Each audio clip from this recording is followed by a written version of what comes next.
Hey everybody, it's the NFT Circus. We are here on Saturday. We got TC, we got Danish Crypto, and we also have Crackers. Hopefully she'll show up here in a little while. He was out and about with the kiddos, and so today we were just kind of touch on a topic instead of kind of just always talking to projects are welcome to come in. I'm going to actually put the link to join us here in the studio if you want to put your opinion in on pricing NFTs on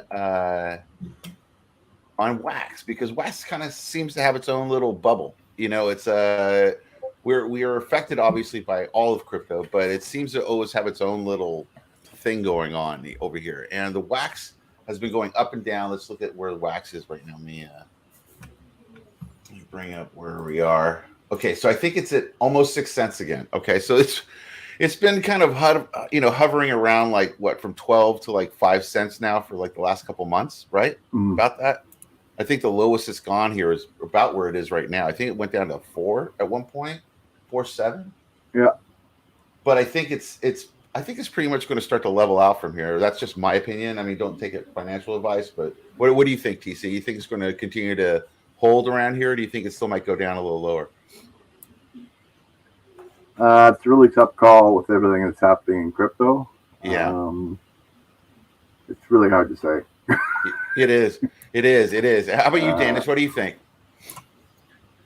I call a little lower price myself, but yeah, it's hard to say. We have had some positive news coming out after all this scandals and stuff. We have had some good people actually talking with government officials and stuff for the regulation part. So we're not, hopefully not getting over-regulated because of all this bullshit.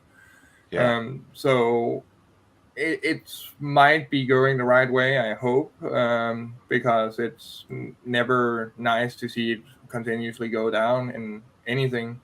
But like, again, with the just the candles here, we can see that it looks like that there is a bit of a resistance around where we are, but if that breaks, we are going like 10 to 15% longer down before we hit the next resistance level. Yeah, it could happen. It could happen. Like, and then just looking at what we are looking at here on screen, it's it's pretty crazy. Also, guys, if you guys want to be part of the show today, there's a StreamYard link I've put down in the YouTube comments. You can just click that and be part of it. We'll load you in here if you want to talk about this.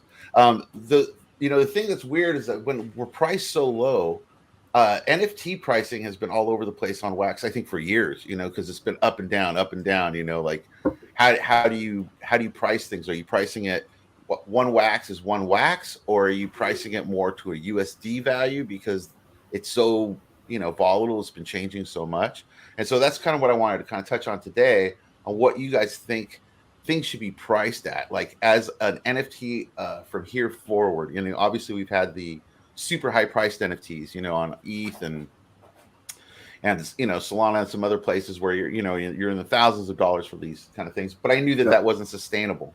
There's no way that's going to sustain over a long period of time. So, and I now, with all this FTX stuff and wash trading might be possible and all this other stuff, I think all that stuff is going to start to kind of find its happy medium. And I think on Wax, we've always been a little bit less priced, mainly just because we don't really have gas fees. And also a lot of these are game tokens.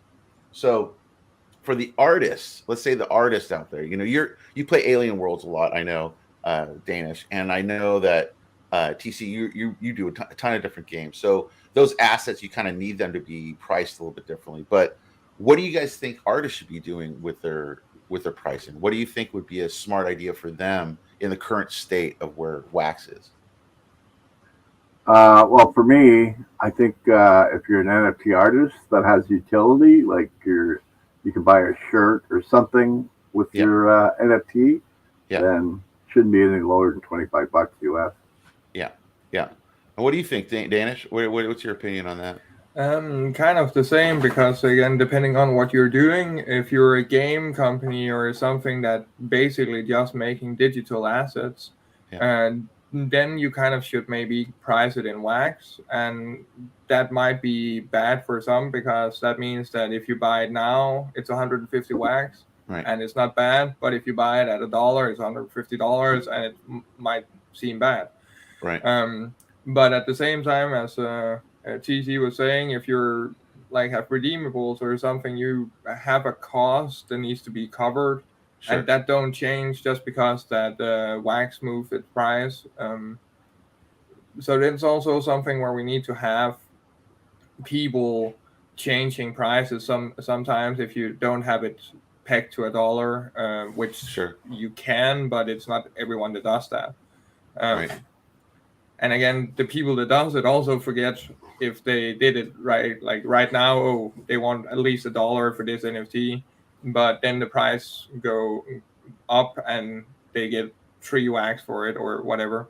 Right.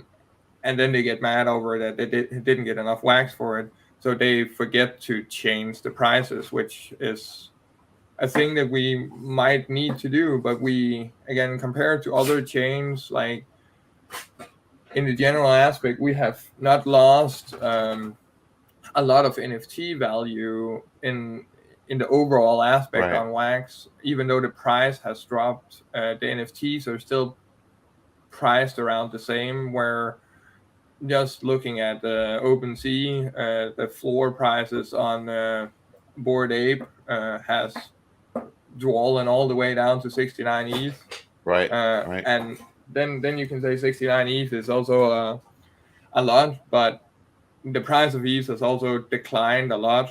Sure. But many of them before got, again, some of them were listed and got sold for 1,000 ETH and stuff, and now they're down at 69 ETH, and the price of ETH have fallen as much as we have. Right. Right.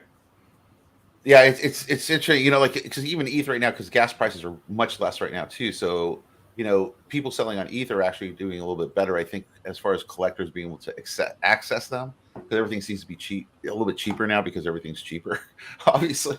But like with you know, with wax, you know, like it's kind of hard because, like, you're bringing up, like, when it went to, like, let's say it went to $1, pricing was all screwed up there for a couple months, you know, because we had been pricing things at a certain point in wax, you know, to equal out a certain USD amount, and all of a sudden it went up to $1, and it was like, oh my god, you got to reprice all this stuff. It was like, it's like running like a retail shop, and you had to go hit the discounts on everything to make sure that it's not overpriced, and then it made it hard, I think, for collectors to flip them, because they're buying it at this high rate. Let's say they bought it, you know, like at one point I had a release that was like 420 wax per thing.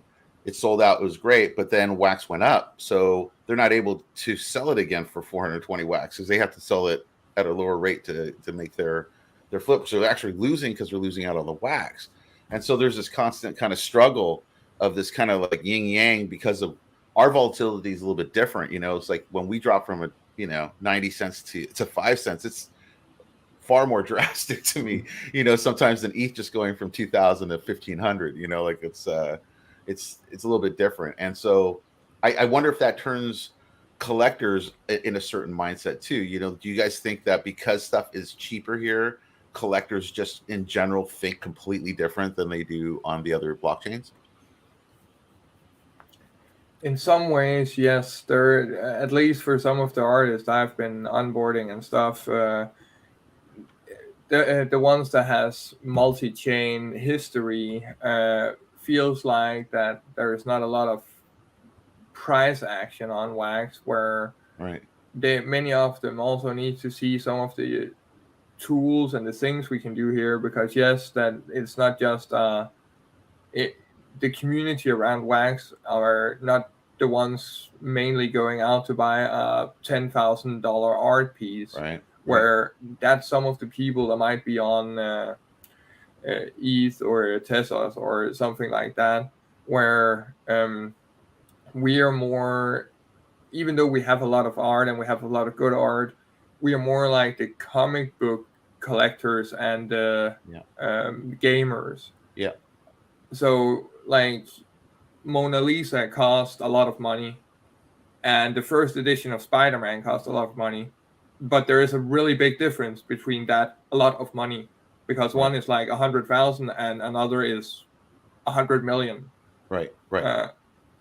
And that's kind of where I see it, but I wouldn't like people to like support more people on Wax, especially the artists as they're trying to do stuff on here. Right. Maybe even the artists that not directly have a structure or a plan yet, but if you like their art, like or think they have potential, support them. And that was like even outside of artists, that was also how I did with all the developers I've met.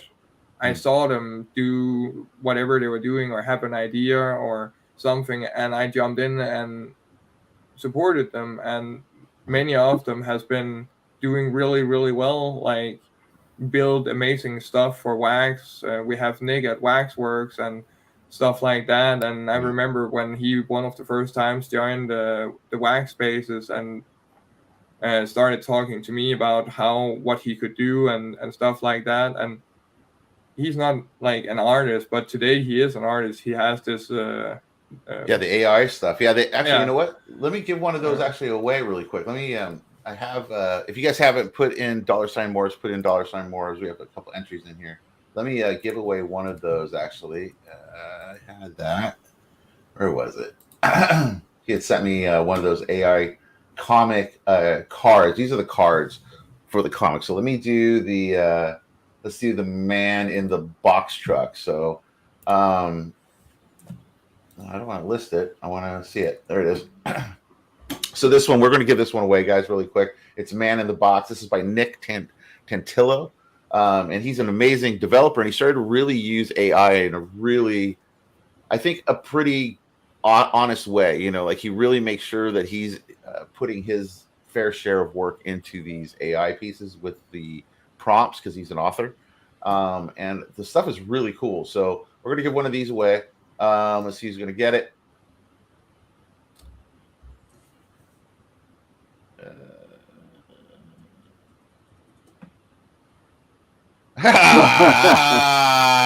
Danish. All right, that's Danish, what I get for shilling you all the time, Nick. That's what he gets. Okay, so we're going to do the other one too. Let's do the other one. Let's the Drive Fast and Rock On. This was another one that was really cool. And these are the cards. These are the 4R cards. So let's see who's going to win this one.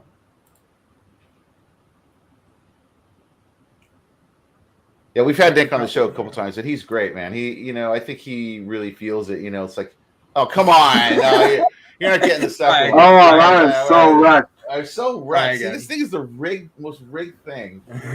Every week we say we're going to change it, we never do, but it's so funny how rigged it is. If I win again, I take it though. Oh my God! Oh man! Come on, man. See how this works?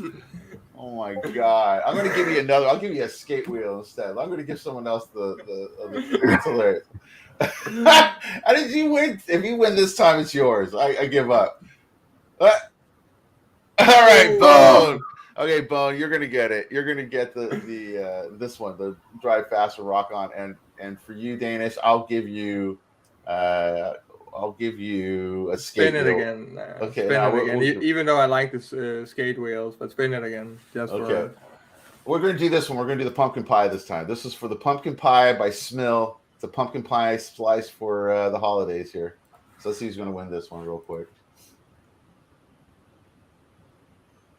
Yeah, I think it's going to be Crypto. Danish is going to win this time again, I think.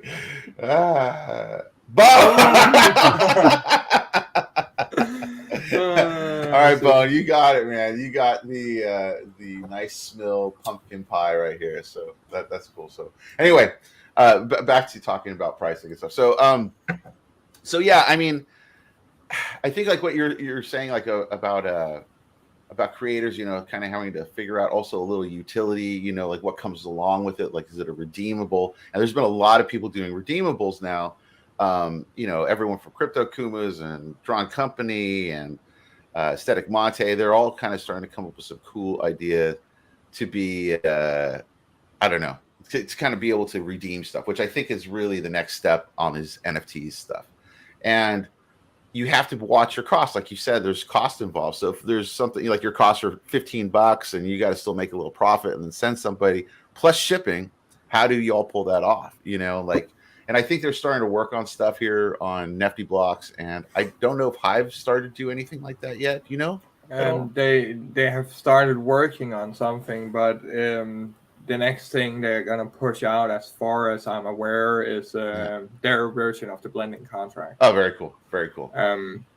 But again, redeemables isn't like the thing that Nifty is doing is cool, and it could bring some more security and stuff to it, but it don't hold anyone back for doing redeemables, and it has not hold anyone back for doing redeemables. Right. But of course, the more easy and trustworthy a system like that can be, the better.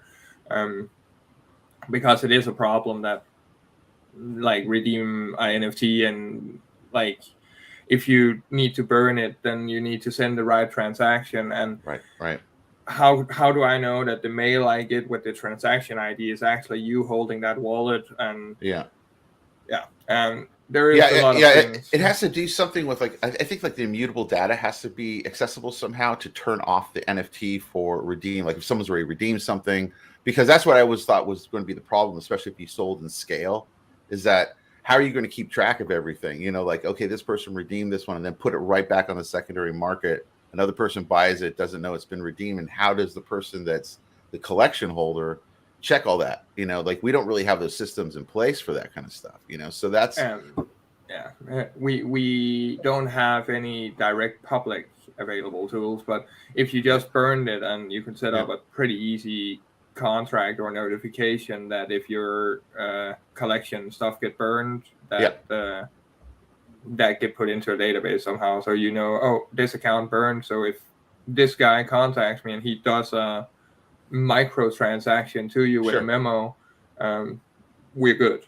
Like, well, that's good to know. See, that's something that I think needs to be bring up too, because like I think NFTs, I think the way that works is like you basically are getting a coupon code basically that you could use in an e-commerce system, right? That's almost like a unlockable data basically, that you can use. But that's still just like kind of getting somebody a coupon code. So I'm wondering like how the next step would be in this. Like, is there a way to make a contract where, let's say someone goes in and they use the code in an e-commerce system, could a plugin be made to create a wallet for them to then load in that NFT that they got? Is there a way to do something like that, do you think?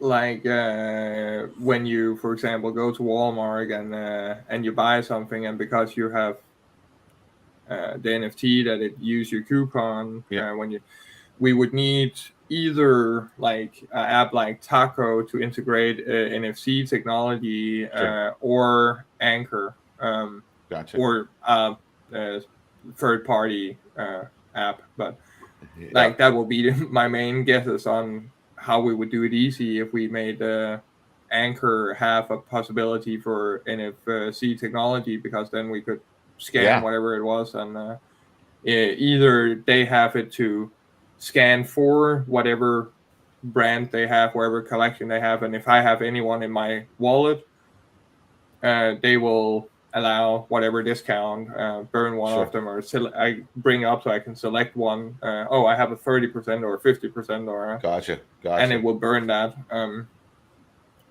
Because again, Nifty has a plan where it will like kind of generate a new NFT. But for example, if I have one there, you can have a meeting with me on a thing like this, but you get 2 or 3 visits or meetings. Every time you burn it, you will get an NFT back with a less number. So, now you have used 1 of 2 or 1 of 3 and 2 of 3, right? And 3 of 3, and the next time you burn it, it's gone. That's what I think it needs. Like, so I'm doing the shop too in real life, and so I've been trying to think of that. Like, how do I get normal people that don't have anything to do with crypto? How do I get you a wallet, an NFT inside of it, and then something that I can check on it to give you discounts in the shop or like some kind of redeemable in the shop, that kind of stuff. So that's the kind of stuff. How about farming for a T-shirt? Do what? I'm sorry, TC? Do you like farming for a T-shirt? Have a T-shirt coin or something. Yeah, I mean, we did that. Farm to get enough whatever tokens is to buy that T-shirt. Yeah, that'd be awesome. Yeah, I mean, I kind of set up the T-shirt thing before. I haven't done a farm. That's actually a good idea to set up a farm to do that. Because I do want to do that for the M.O.R.B.S token, like where you can actually, you know, purchase real life things with that token to give us some more utility. But I think the thing I'm trying to figure out is more like the logistics of it. Like how do I check their wallet quick? Like how do I make sure that this is like the real thing? And then how do I check off on there? Like, okay, you used it so many times, so I know, you know, how to utilize those metrics in a business sense. Like if you're in a business, you want to know those things. You're like, how many times does this person come in and utilize that discount? Is this working? You know, that kind of stuff. Those are the things I want. You know, by their address, their wax address, or whatever. Yeah, I mean, we could. I'm just trying to think of like an easy way to scan something. You know, like where it's like they have a QR code or something maybe that's attached that will basically check their wallet for me. Like we'll run a little program and it searches for a certain NFT. And then it lets you know, like, okay, this is what you have to work with. You know?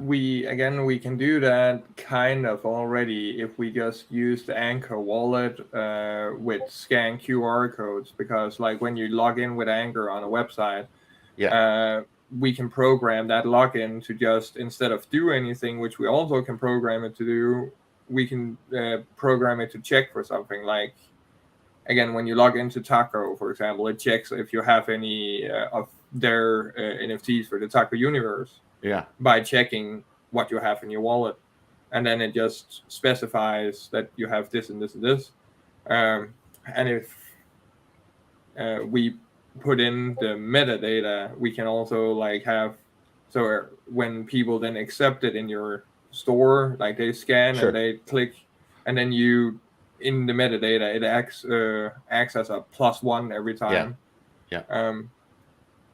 So there is ways around it, and then it shouldn't be that hard to get somebody to code in. Okay, that's good to know. I'm curious to know more about that. Okay, Humble Drawing brings up a good one. International shipping sucks on the redeemable.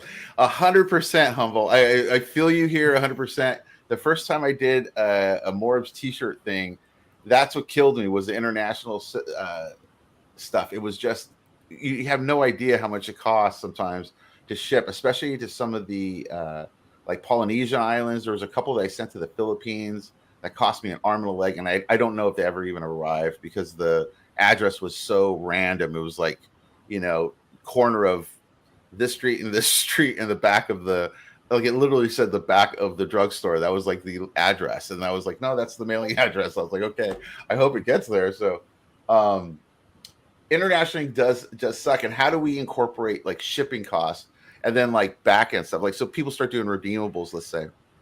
How can we do that? Do we incorporate Web 2 kind of tech, you know, from e-commerce into just like a more updated version for Web 3? There is a couple of ways that can be done. I always recommend people that do redeemables to put into their metadata that the ship or the redeemer pays the shipping cost, because then you can kind of just put the price of the item, and if I'm want to redeem your stuff and I'm on the other side of the world, then I would need to pay that shipping cost. But that also makes me want to buy more of your stuff maybe before redeeming it, so I can do that way. Or that's how I at least feel about it. That if I, instead of redeeming one M.O.R.B.S shirt, then I would wait till I had like a M.O.R.B.S shirt, a hat, some other things, and get that redeemed, and then hey, can we put it together so you like, because I'm the one paying for the shipping cost. Sure. Wouldn't it be better to be able to partner up with people in different countries? So if somebody wants to buy an NFT and whatever, you could just send that store across the country and say, here's the NFT, print it on a shirt. They get 50%, you get 50%, and there's that's smart. If you can do that, and we have actually been trying to bridge some people we have in the community that does this around the world to help each other out a little bit. Makes the most sense.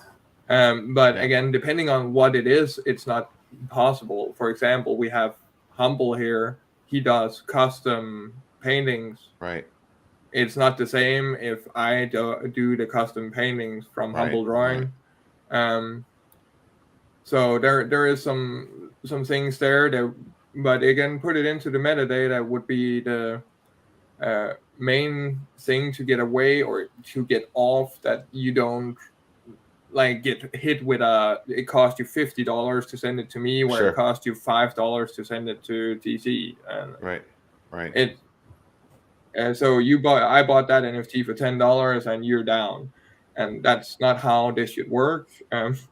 Yeah, I mean that was the problem that I ran into, because like I had so when I did this, it's been over a year now. So I sold T-shirts, and I had an international and a national version of it. So I put basically the shipping cost of what the maximum I thought would be for the international, which it wasn't. It ended up being a lot more for some of them. And then on the USA ones, they were great too. But the biggest problem was trying to keep tabs on everything, because I'm so used to working in a back end of an e-commerce system where it gives you a system to like know what's being shipped and what you're doing. That was another thing. I was like, oh man, how can you do this and have a better keeping track of what's going on if we're going into a redeemable part of NFTs, I think in the coming years. That's where like we need to build out back-end data system. But like, again, just looking at some of the ones from normal e-commerce, it's basically the same stuff. We just need to track, every asset on the blockchain has a template ID and a collection ID, and so it's really easy to track those items, and we can see if they are burned, and we can see who burned them, or we can see where they are, if they're staked or not. So we just need to make a system for that e-commerce business that utilizes those functions. And that's also where we could, it's a little longer process, but something like Shopify or whatever, some of those services that makes it really easy. Integrate or build a plugin that allows you to pay with wax, and for the e-commerce, they can decide to get that converted directly and get USD or a percentage wise, if they only like, oh yeah, okay, I'm keeping my profits in and staking that, and everything else that I need, the expenses I'm taking out to do that. And we could build that, but depending on, again, how big something like that becomes, that API needs to actually become a business in itself. Yeah, it's definitely gets a little complicated. So far, Humble's saying like he does it the manual way here. People need to DM me when they need to redeem, then I send them the trade offer to get control of the burning of the original NFT. They get back a new NFT stating has been claimed. These days, we put a stamp on the image claiming it's redeemable. Very cool. Yeah, that's really cool, Humble. I mean, I've been really impressed with what you've been doing with the redeem, because you've been doing this for a little time now, Humble. I think it's been over a year you've been doing these in real life. Somewhere around there, right around that time. Really cool stuff. Let's see. First I saw something like that was Godfather. Yeah. Blockchain cards is always. I have actually some of his redeemables right here. I have a horror one, and then I got my prized chummy one, which is super cool. Oh, nice. Yeah, I got that from Blockchain Cards. He was really great to send that on over, and it has some cool stuff. And I always thought this would be a cool way to do NFTs, like in the baseball card kind of packs. It's kind of like a plastic pack, so it looks pretty cool. But yeah, I mean, I think that's part of it too. And then then we go back to the pricing of this kind of stuff, because right now, let's say we did a shirt. A shirt's I think out the door, if you wanted to make a profit, at least $20 to $30, and you add like maybe $10 for the NFT version of it. So let's say it's $30. $30 in wax right now is crazy amount of money. It's like what would that be? I think 420 times 5. Let's see what that would be here. 420, let's say, times 5. That will get us. Oh wait, no, that's not the right word. No, 0.05 times 420. Let's just put 420 because it's a fun number. That'd be about $21. So you'd have to price stuff at 420 wax. And collectors right now, I don't know if they're into paying that much for anything right now. It's hard. It definitely is. It's really like, and that's a mentality because that the majority of people on Wax has been on Wax. Yeah. And that's why we need new people on here, because we need people that are still want to use Wax because they get in today and don't care. Where again, some people have been buying Wax lower than this, but also some people in here bought Wax way higher than this, and they just don't want to spend it. And you kind of see why. And that's, again, if they don't have money to buy more now, they don't want to lose the 500 Wax they have when it was like $200 when they did it, and now it's, like we said, like what, $25 with 500 instead. So exactly. And like I see it all around, and it's a big problem, because like even something like 70 Wax, like my the newest artist on here has a whole collection on for they cost 70 Wax each, and they basically super reasonable. What is that? 70 Wax is, that's nothing. That's like it's like $3, $2, $3 for three. Yeah, exactly. And people still don't buy them enough for her to actually feel like it's worth trying to put more time in over here. And that sucks. Like, really, like, because it's a wonderful chain. We have a wonderful community. There are normally pretty decent sales on here and people like support. But at the current moment, when she got on here, it was like right around when things started to go to shit. So it didn't make it easier. And that again just hurts, because like 70 Wax, it's nothing. Like, I've again used 90,000 Wax on Alien World's land, and that was way when this was way higher. So like it's. Yeah, it's hard. And TC knows. I mean, TC, I mean, you got into Uplift when, I mean, those lands were priced pretty heavily, and I didn't mind paying for it at all, because I found the worth in that. But, it's hard, now, to try to sell any of those lands off, because the new collectors here don't even understand where it all came from or started. So it's like. It paid off for me, because I bought, because at the beginning when Uplift started and they brought in the miners, I went in hard and I bought lots of miners. Yeah. So it's paid for all my land. So that's awesome. So Uplift really doesn't owe me anything. That's awesome. See, that's awesome. Yeah, that's great to hear, man.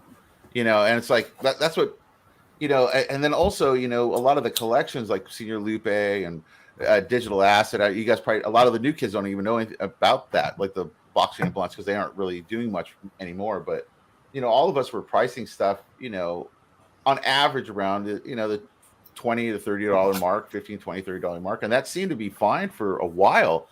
But now it seems like everything has to be priced at like 10 Wax or no one's buying it. And 10 Wax is, you're not making anything, like, how does an artist justify, doing this, when they're only going to make Wouldn't it be better for the artist to make one-of-ones again? Yes, I agree. I was going to bring that up. I seriously don't. I'm not interested in buying into any collection that have like 200 or 300 of the same card. It doesn't interest me at all. Yeah. Again, it doesn't bring any value unless it has some kind of utility, maybe. But if you're just putting one picture that does nothing, it's just a photo, and you got 300 of them, I don't even look at them. Yep. I think a lot of collectors there is a plus and a minus in that, though, because again, if you want people, especially on Wax, even people that does one-on-ones, those have a hard time selling on here because they want that little bit more. And again, what would you rather have yourself? Would you, as a creator, if you sell one NFT for $100? Or 100 NFTs for $1. Yeah, but what would you rather? Yeah, but the person that's buying them, like me, if I see 100 of them on the market, and there's no utility, then I'm not interested. Well, is it not why you selling it though? Because there's millions of other people doing the same thing, so you're just making too many NFTs.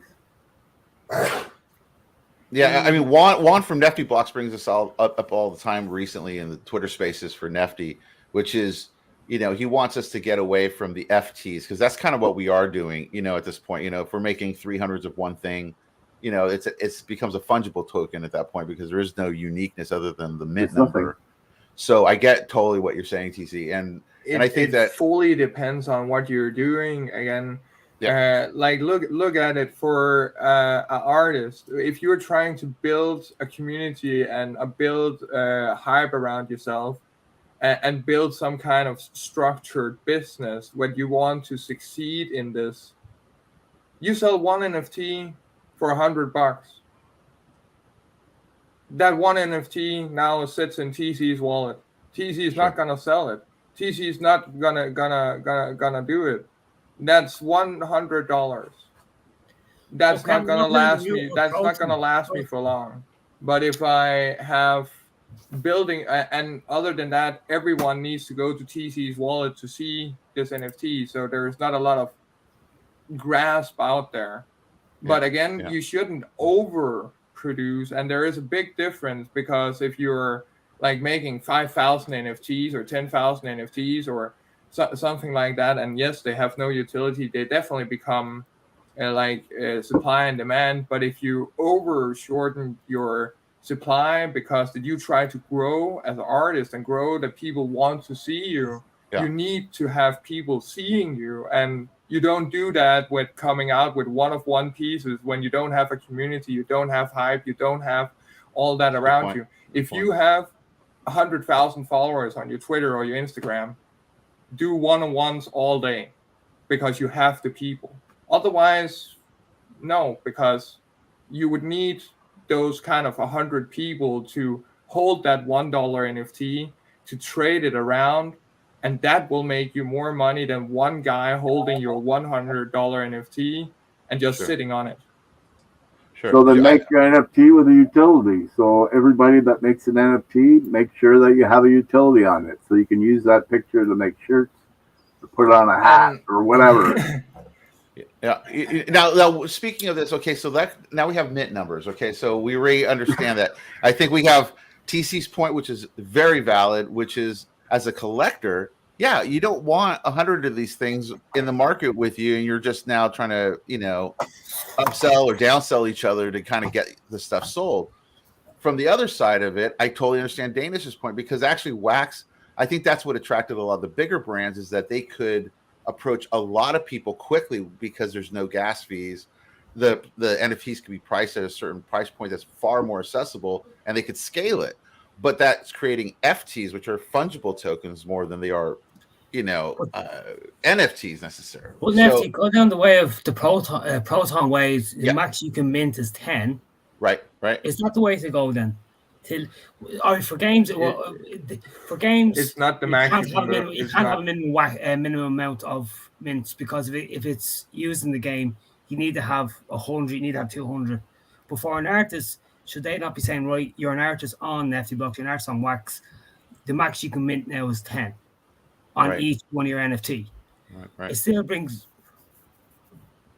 Yeah, it's hard. I like Humble's brought up a cool little point. What if the low mint of each NFT is acting as a raffle ticket to win the physical artwork? Or, how some people maybe do an auction maybe of like mint one and you get also the physical artwork. I think that's a great idea, Humble. I think that adds a little bit more utility to a mint count kind of situation. And, as far as like what Danish was saying, I also understand that it's like, we're all trying to be discovered, especially if you're just starting out. Like he has a friend that's just starting out on Wax. So for her to release one of ones might not be very effective for her because, of course, you might sell one of them, but no one's promoting it. You're not really pushing it as much necessarily as the marketing side of things.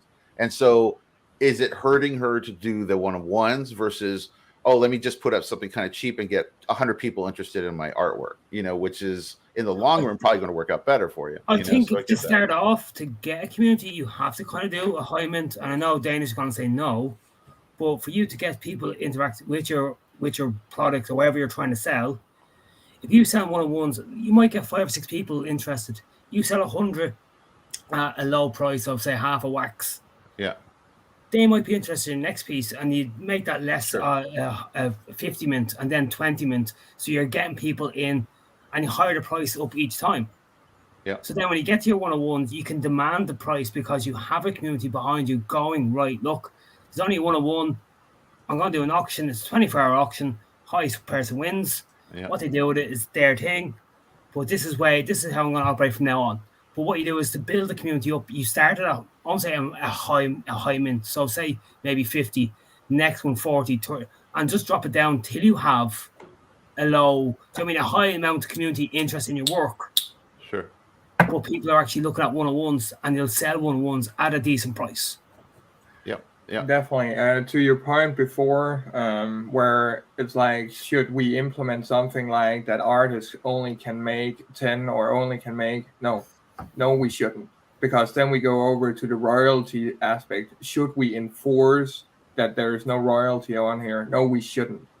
Oh no, I agree with you. Like it shouldn't be enforced. Again, I get it. Like my new artist, Alexi Hartz, she's normally makes one-on-one art on Ethereum and stuff, and some of them she makes. How much are they going for?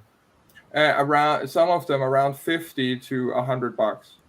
Right, so you're talking 1,600 wax at the moment. Let's say near enough, right? And we got her onto wax, and I said that like that price is not sustainable on here. Yeah, exactly.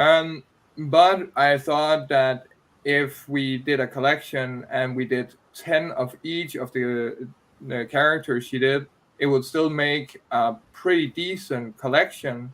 There is 36 different pieces where there is a max of 10 of each, which still is a lot of NFTs, but it's not a lot of each. But it's still apparently, even with 70 wax, more than people are willing to spend.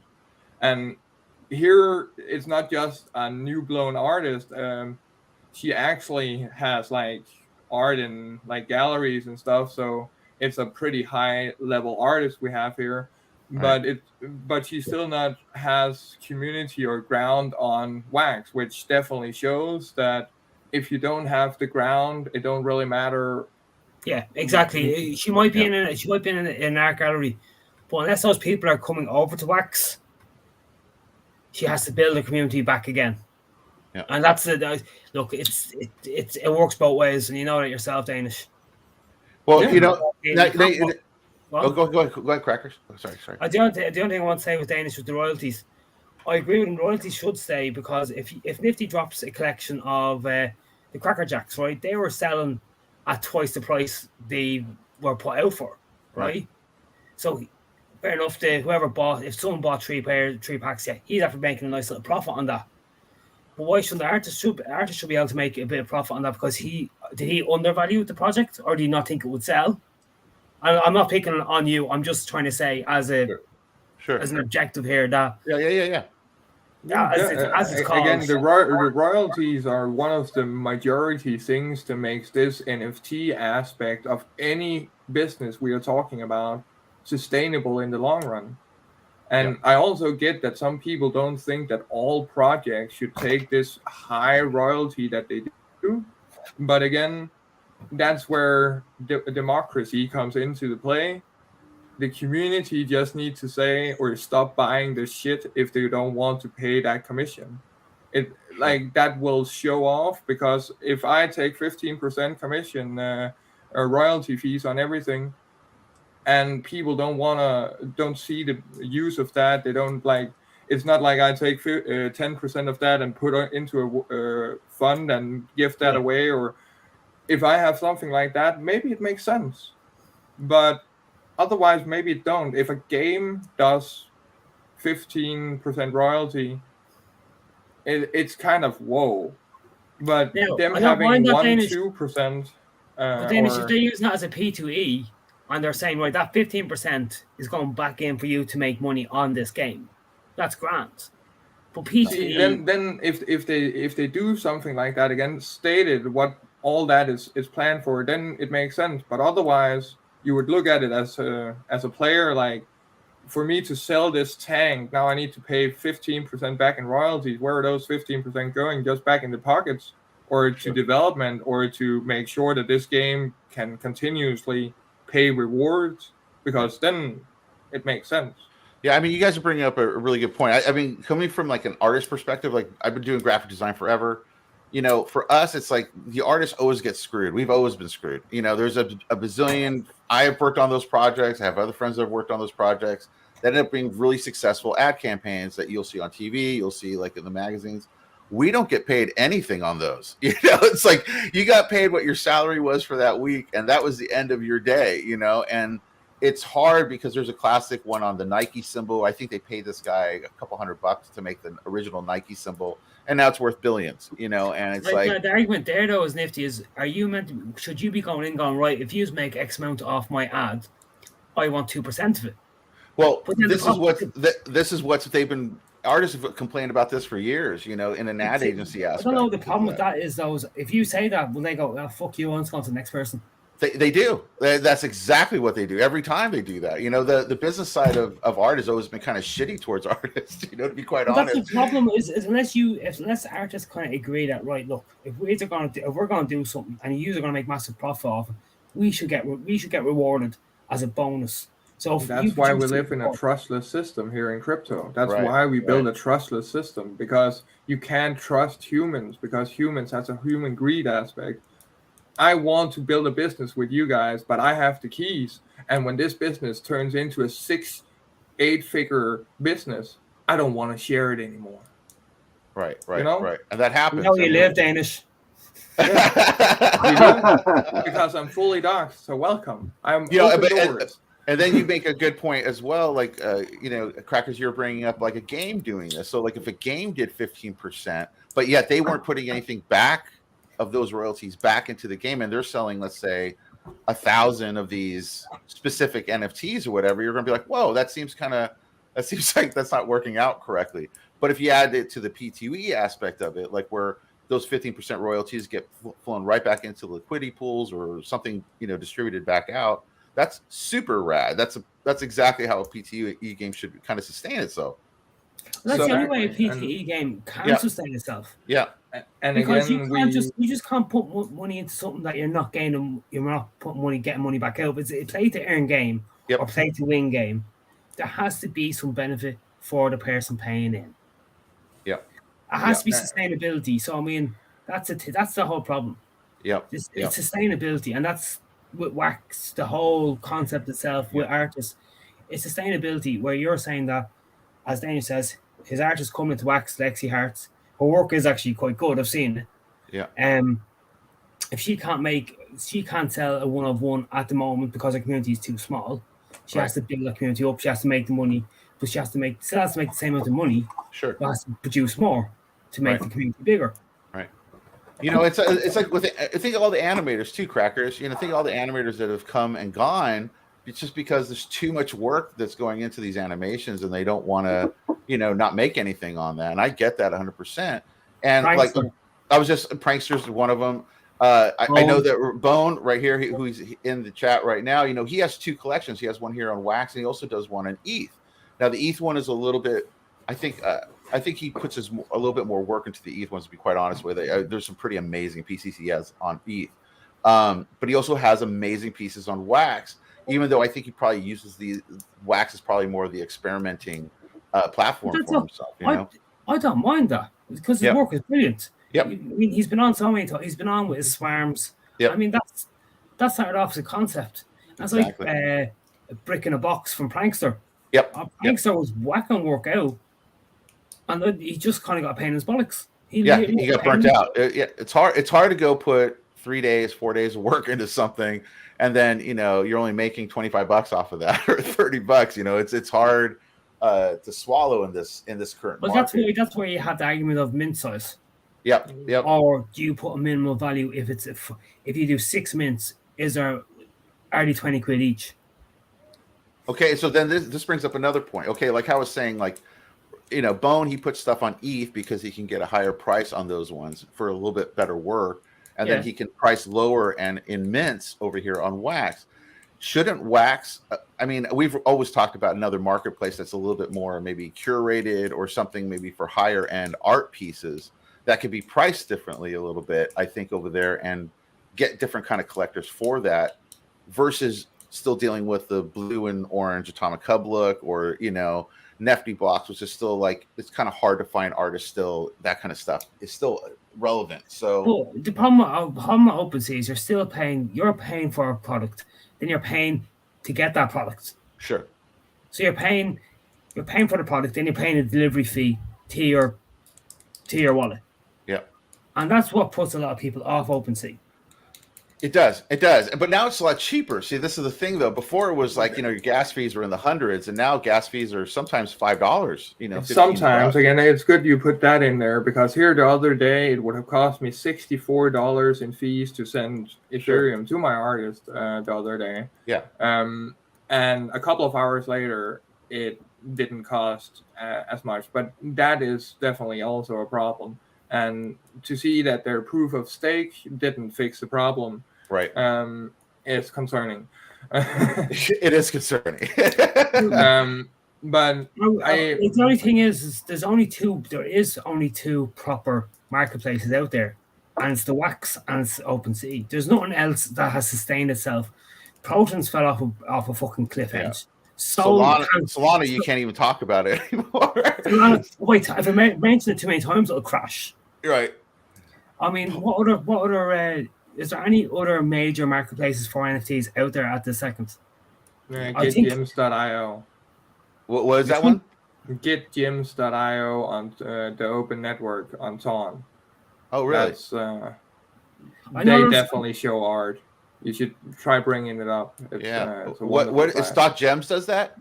No, GetGems.io. Oh, GetGems.io. All right, we're gonna check that out. Who runs that? We should have them on. I'd like to know more about it. I know Crypto.com is doing them, but Crypto.com is in a ball of fucking fire as well. That's a centralized exchange doing NFTs. Don't do that. We saw how that happened with FTX. I've been hop skipping for weeks, dude. So first I went from hearing the whole FTX thing, just starting to mumble. So I was instantly getting all my stuff off of FTX, which I put onto Crypto.com. And then I think Danish was like, what are you doing? Put it on Crypto.com. Are you crazy? So I'm like, oh, shit. And then the next day I see in another space, oh, yeah, Crypto.com is all messed up in this whole thing, too. They're all jacked up. And so they send 80% of their Ethereum to the wrong address and didn't notice it for 4 months before they then get it back. And on the same day they get it back, they send it to Gates.io.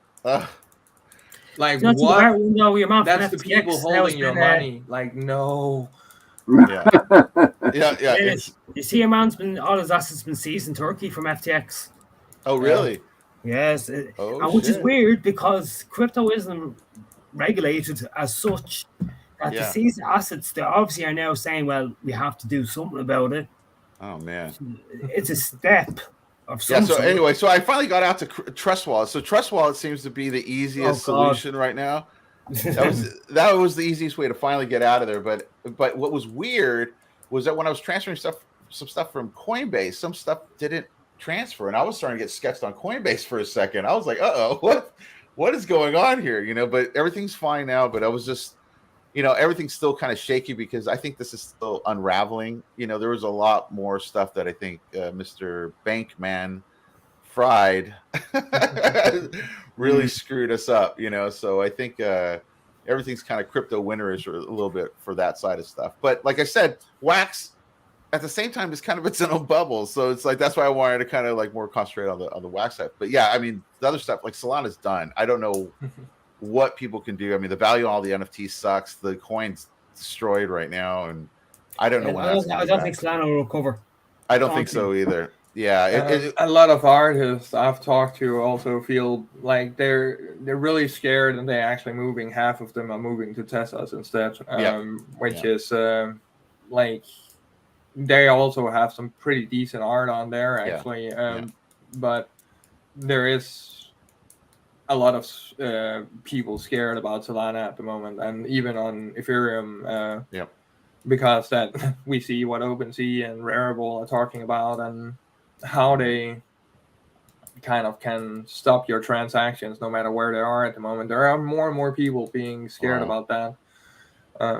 Yeah, that's not good. And then you got Polygon, which seems to be making some moves, right now, which used to be the redheaded stepchild for so many years, and now it seems to be doing a little bit better on the OpenSea side of stuff. So who knows where all this is going with that? But as far as like Wax, it's like, if it stays around here, like about 5 to 10, cents, what should people start to price their stuff at? Should they keep it low? Do you think that that's a smart thing to do, or do you think that we should all, as artists, try to like at least up it to a certain value of USD value or something? If the artist isn't making any money, then it's pointless being on Wax.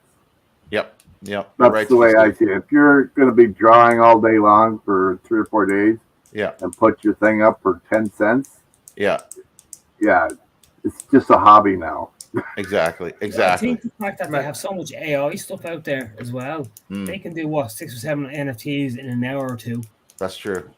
And they can drop it off fucking 5 cents, I'd say 2 or 3 wax, which is 15 cents. But they've done, say, an hour's work and they're dropping 4 NFTs, where, like, someone who's hand drawn it himself, will take 3 days to do it. So, I mean, where is the balance? Now, I did hear from someone in Atomic Hub that fully AI artwork will be banned. Oh, really? So what? What'd you say?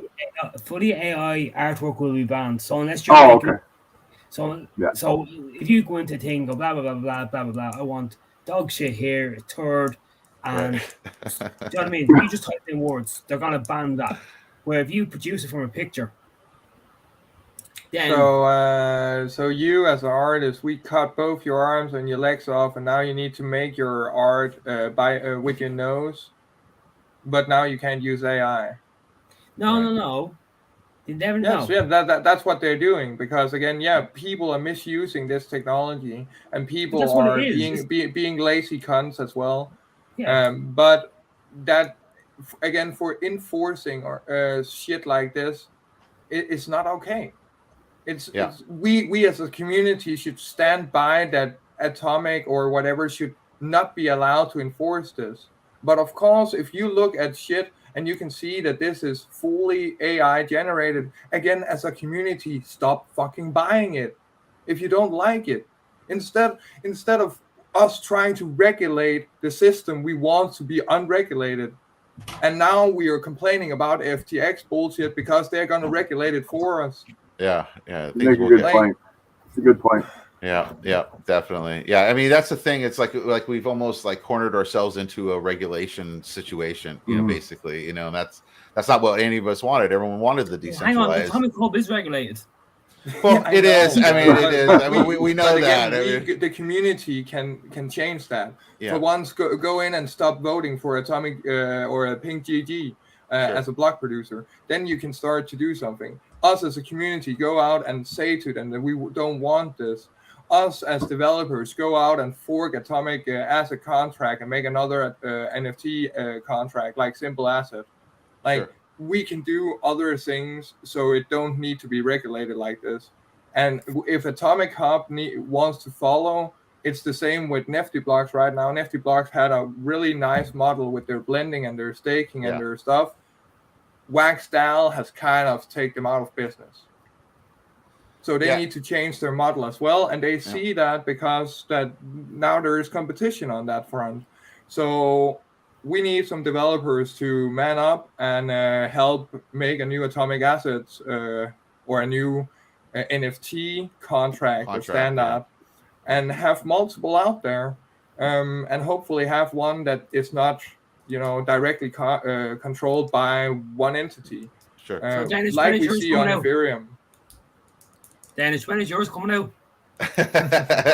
We have been looking into trying to make one, but it's not as easy as just building smart contracts. There is a little more to it, especially if we want to say that there is any improvements in it, because they actually did a pretty decent job in enhancing the simple asset contract to the Atomic Asset contract. There is some big stuff between there.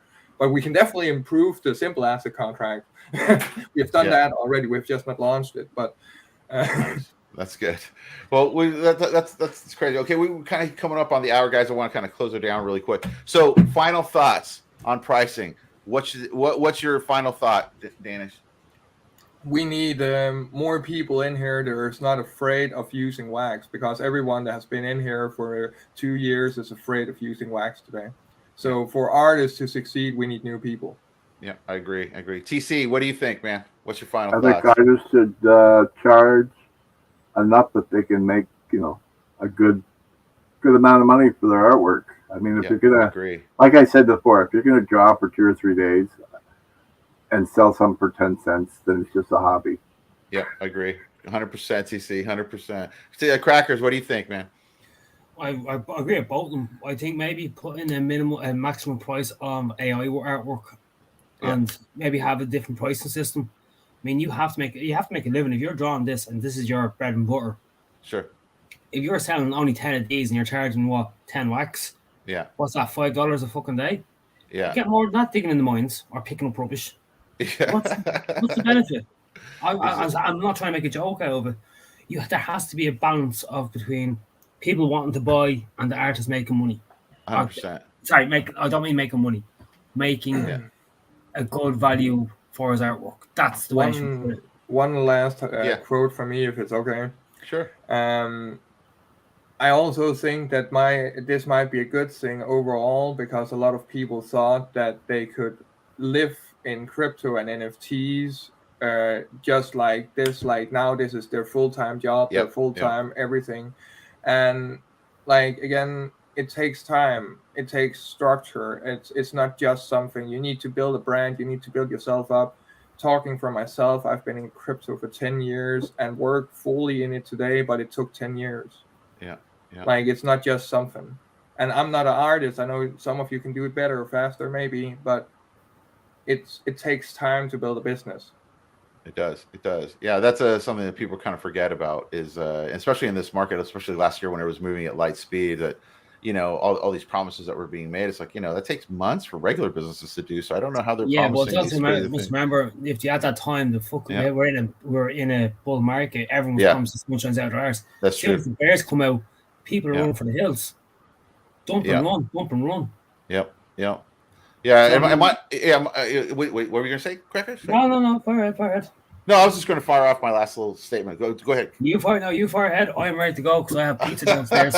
All right, yeah. My final thing is, I've been on wax for quite some time, so I look at it on both aspects. I look at wax as it's a great place to onboard a lot of people with smaller feed NFTs. At the same time, it's never been this low. So I don't know how to react to that, because you have to sell in such volume. So I think it's good to split up your actual stuff that you release. Maybe do a one-of-one every now and then, mixed in with maybe a PFP or something else that's like a little bit easier to kind of get out, and mix it so one's kind of more of a marketing kind of thing, and the other one is more like your actual higher end stuff. That's what I was saying. Like, maybe there should be like a split in a collection where you can be like, this is a different tier of my collection. Like Robert Bone, who was on here earlier, maybe he has a higher tier that's priced at a different price point versus another collection that's priced a little bit lower because maybe not enough work was put into it on that one, or maybe he just wants to do it for marketing purposes, like a sticker. And more than anything, the price can change at any moment on wax, and for us, when it drastically changes, that becomes its own problem. So like, if we're at 5 cents today and you're pricing stuff, and all of a sudden by the end of the week it's at 90 cents again, anything that you released in this last week is fucking thinking there. Oh man, I like to wish. Here, get in touch with Disney. Wish upon that star. 100%, man. 100%. No, look, it did. Now, in all fairness, it did recover. It did take a massive dump. We did drop 2 cents, 3 cents fairly quickly. Yeah. But I mean, we have got back over the 6 cents, or we were over 6 cents at one point. Someone did buy 6 million wax the other day. Oh, really? I didn't know that. Pixelatelli was telling me that. I think that's when it took a massive jump from 5 cents up to 5.9. And then I think it was in a 6.2 or 6 flat at one point. But someone did buy 6 million worth. 6 million wax not Wow. 6 million's worth of wax. Gotcha. It's a little bit different number, but it's a lot. That's nice to get into. Hopefully, we get more people that come into the space. I think that I've noticed a lot of artists have just kind of fucked off. Yeah, and a lot of the community is still there, but the artists have just kind of not worked for me. And these will be the first people out once it hits 20 cents. Oh, look, I'm back. Yeah, it's going to drop. That will definitely happen. You see this thing hit 25 cents again, there will be a whole bunch of people coming back in. You know it will. Yeah. When you see a purchase like the one you're talking about there, that means that somebody is ready to build something. Yeah. There could be a game good sign. If people are still building, that's what you want to see. Yeah, there is a lot of building going on, and the ones that are still here is definitely the ones that I'm betting on for the long term here. Yeah, they're the ones you trust, not the ones that come in the bull market going, oh yeah, the sun shines out of my arse, lads. Look at this. Right, exactly. Right, I think Nifty has to go to work now, unlike us. Yeah, we're going to relax and watch a bit of World Cup. All right, guys, that was a fun one. It was a good talk. Awesome. Thanks a lot, guys, for sticking in, and we'll see you next week. All right, guys. See you, folks. Bye.